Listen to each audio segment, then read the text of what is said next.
Looking back on the week that was and forward to the week ahead. It's the Fantasy Football Hustle. Here are your hosts, Brian Drake and Dwayne McFarland.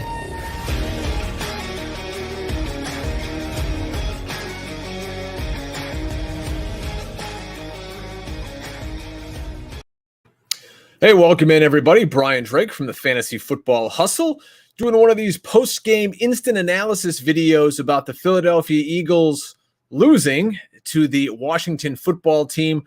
Washington taking it 20-14. Philadelphia finishing 4-11-1, securing last place in the NFC East. Washington now is a winner of the division, if you want to call it that, with their stellar record, and they're going to go on to play Tom Brady and the Tampa Bay Bucks next week. A lot of New York Giants fans might check this out. I apologize for the Eagles' performance. Actually, I don't, and that's what this whole show is going to be about tonight. The Eagles wanted the 6th pick, okay? Doug Pederson wanted the 6th pick. He didn't want the 9th pick, which what they would have gotten if they've lost. Howie Roseman, the GM, doesn't want the 9th pick.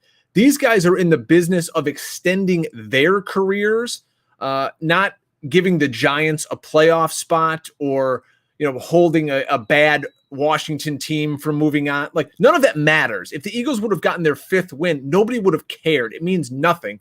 I get that a lot of folks on Twitter were like, well, the players, they don't want to quit and all of that. I get that. I'm a competitor. As a player on the field, I would have been playing my ass off too. But you know what? It came from the top down. Jeffrey Lurie wanted them to lose because he signed off on this. Doug Pederson wanted them to lose. Howie Roseman wanted them to lose. The Eagles want Patrick Surtain, they want Jamar Chase, or they want Devontae Smith. That's it, okay? Eagles fans are not going to be upset come April when the 6th pick is drawn and they get an elite corner or a top-end wide receiver, which they don't have currently. So you could look back and say, well, why did they shouldn't have lost it tonight. Why didn't they just say from the beginning, we don't want to win this game? They did. Wentz was inactive, didn't even dress. Miles Sanders, inactive, didn't dress. Deshaun Jackson, Elshon Jeffrey, Fletcher Cox, Dallas Goedert, Derek Barnett, Jordan Mailata. Did you see the offensive line that Jalen Hurts was playing in front of? I tweeted out before the game, Jalen Hurts shouldn't be playing in this game. Could you imagine if he goes and gets hurt? Now your whole offseason's blown up. Lord knows what they're going to do with this Wentz disaster and the contract. But imagine if Hurts goes out and breaks his collarbone or blows out his knee. I mean, what are we talking about here? It's ridiculous. So let's go through a few things quickly. I hope the Giants fans can get over it. If Evan Ingram would have simply caught a wide open pass against the Birds earlier in the season, you guys would have won the division anyways, and Philly would have had a 3rd pick. Shout out to Fantasy Points Joe Dolan for pointing that out on Twitter. And it's the fact, you can't be upset when your team wins 6 games and you're like, oh my God, we should have gotten in the playoffs. You won 6 games, okay? As Eagles fans, we didn't want to win our 5th because we want to ensure a good draft pick.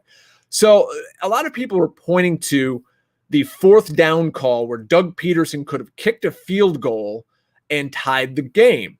In theory, does that make sense? Of course. You're at home. You could have easily kicked the field goal. You got the whole 4th quarter ahead of you. Let's go try to win this game. He doesn't want to win the game. I don't know why it was so hard to get through national media guys' heads. I saw it all over Twitter.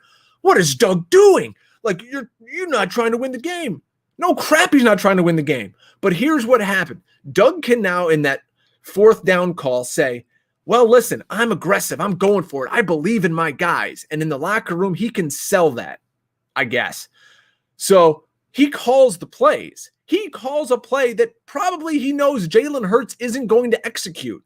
He's running around with total trash at wide receiver. You got John Hightower out there, who is like a 6th-round pick. And Travis Fulgham. You've got J.J. Arcega-Whiteside, who's a total scrub. So they run this 4th down play, which Hurts, if he puts a good throw on it, completes it, and the Eagles take the lead. But they miss it. Washington takes over. No harm, no foul in terms of Doug. If they make it, great. Look, we're trying to win the game. If not, them's the breaks. We just missed it. And then putting in Nate Sudfeld.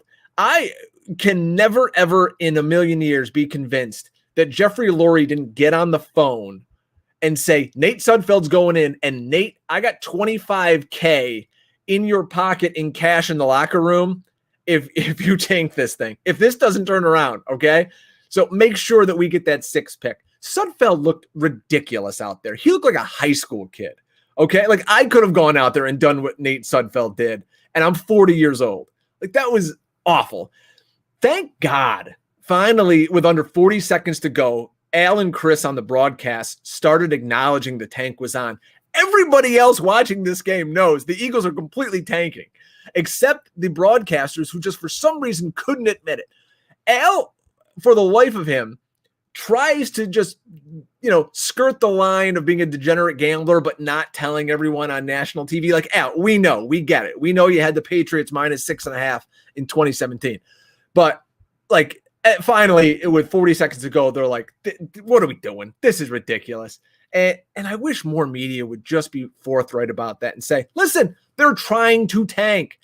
It's better in the long run for Philadelphia to get Patrick Surtain or Jamar Chase or Smith, one of those players, than it is to win this game and drop down a couple of spots to 9th. Remember the draft this year? Sure, they missed on Justin Jefferson. You know who went 2 picks before the Eagles when they selected Jalen Reagor? CeeDee Lamb. You don't think they would have liked to have been a little higher because they couldn't jump the Broncos to get to that spot where Dallas selected? But, it is what it is. I love you guys out here on Twitter who are on YouTube joining the feed. If you're into fantasy football, it doesn't end here for the Fantasy Football Hustle. My partner, Pro Football Focus and Established Runs, Dwayne McFarland, and I will be here all offseason long, talking about Dynasty, talking about Keeper, talking about the draft, talking about anything going on in the world of football. So hit that subscribe button on YouTube. And I want to hear comments from you folks on this YouTube show. There's got to be angry Giants fans out there. I saw y'all on Twitter. Hit those comments. Tell me what you're feeling about the Eagles. I'm sure it won't be pretty, but it'll be damn colorful at least, and it'll make my day as I drive around.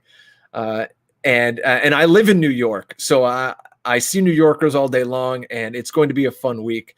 But there is nothing I wanted more as an Eagles fan than a loss today. I wanted the 6th pick. Who knows how it plays out? Maybe whoever they pick is a total bum. That could absolutely happen. But as an Eagles fan, you cannot be upset by this. What you can be upset by is the ridiculous way it had to go down. Like, I feel bad for those players, and I'm sure in his heart of hearts, Doug does too. But Doug and Howie are in self-preservation mode. They're trying to get another contract.